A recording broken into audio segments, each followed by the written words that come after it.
My name is Agnes Padovani. I am a professor at the Engineering Science and Materials Department at UPRM.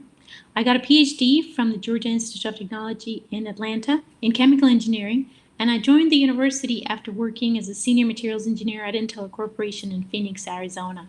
Some of my research interests have to do, of course, with materials, but mostly in the areas of characterization, processing, and fabrication for microelectronic device applications. Depending on the applications, we will go from everything to designing the material, modifying its chemistry to make it more suitable for the application, to developing the processing techniques and the specifics for the prototype that we also can build using our fabrication facilities. Over the years, I've mostly focused on working with polymer and nanocomposite materials with a variety of different polymers and functionalities in order to make them suitable for the application. Regarding the characterization, I focus on the electrical characterization. Depending on what we need for the application, we can do things like test for dielectric constant of the materials or the IV characteristics. See, we have used that recently for the photovoltaic systems that we're developing. In the chemical characterization, I focus on infrared spectroscopy and NMR to determine the kind of bonds and different chemical interactions between the materials.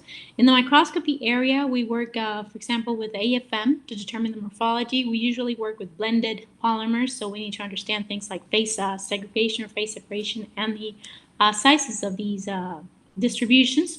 And in the nanomechanical characterization, we have used nanoindentation to determine properties such as elastic modulus, hardness, and fracture toughness, all in the nanoscale.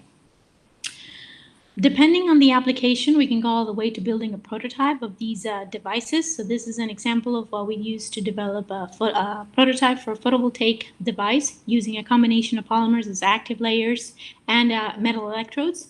We use a different equipment to develop to work on the different parts. And what you see at the bottom is a prototype of a photovoltaic system that we tested then for the electrical to see if its electrical performance using an IV characteristic curve.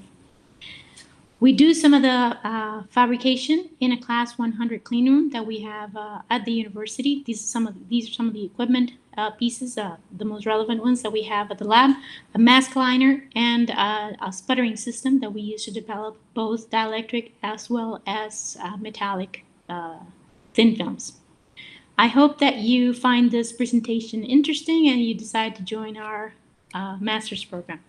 Bye.